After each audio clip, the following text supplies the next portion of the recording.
Hello दोस्तों, मैं मुकेश सिंह परयार आपका हार्दिक स्वागत करता हूं स्कूल विथ एमआर क्लासेस पर। जैसा कि आपको बताया गया था कि सफलता सीरीज़ के तहत डेली ये क्वेश्चन पर डे इम्पॉर्टेंट ये क्वेश्चन कराया जाएगा आपको। और बीच में भी एक दो वीडियो नहीं बनाए मैंने, लेकिन आज से ये वीडियो कंटिन्यू होंगे दोस्तों।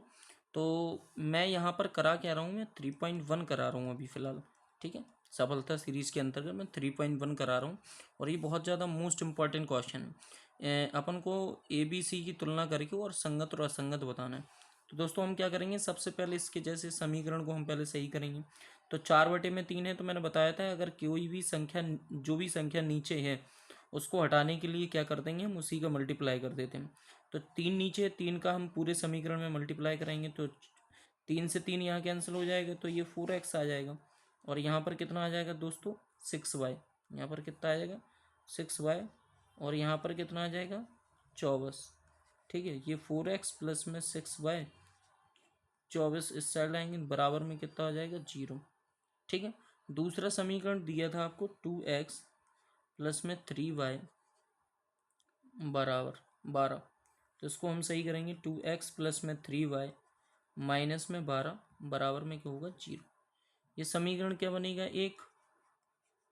ये समीकरण दोस्तों क्या बनेगा, 1। और ये समीकरण क्या बनेगा, 2। ठीक है, अब हम क्या करते हैं इसके आगे, आपको मैंने कल कराए हैं ऐसे क्वेश्चन, तो हम यहाँ से करेंगे समीकरण 1 व समीकरण 2 की, समीकरण 1 व समीकरण 2 से। ठीक है, हम यहाँ से क्या करेंगे, A1 A2 और B1 B2 और C1 C2 का क्या निकालेंगे, मान निकालेंगे। तो जब हम A1 का मान निकालने जाएंगे तो समीकरण 1 को देखो, x की वैल्यू x का गुणांक कितना, 4। ठीक है, और B1 की वैल्यू निकालने जाएंगे तो कितना आ जाएगा, 6। और C1 की वैल्यू निकालने जाएंगे तो माइनस का 24। ये समीकरण 1 से निकाला है। तो ये A1 की वैल्यू होती है, B1 की वैल्यू होती है और ये C1 की वैल्यू होती है। ठीक है, फिर अब हम समीकरण 2 में देखें तो ये A2 की वैल्यू है। A2 की वैल्यू कितनी है, 2। ठीक है, और B2 की वैल्यू कितनी है, 3। ये रही 3। ठीक है, और C2 की वैल्यू कितनी आ जाएगी, C2 की वैल्यू आ जाएगी माइनस की 12। ठीक है दोस्तों, अब यहाँ से हम क्या करेंगे, अनुपातों की तुलना कराएंगे। क्या करेंगे दोस्तों, अनुपातों की तुलना। तो लिखेंगे अनुपातों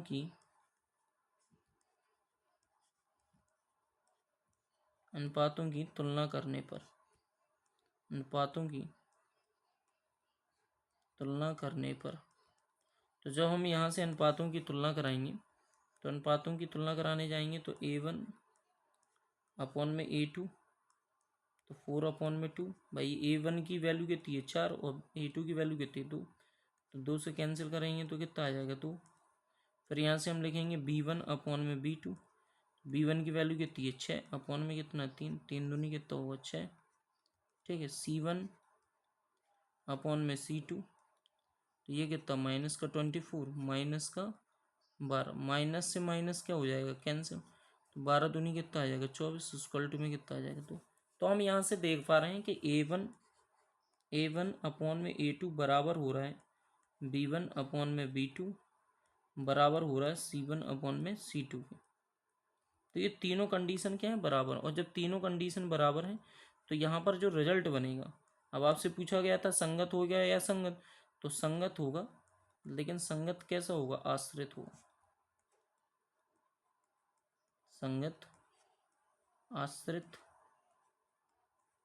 होगा।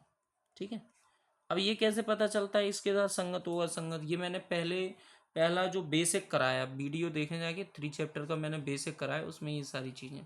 ठीक है दोस्तों, धन्यवाद।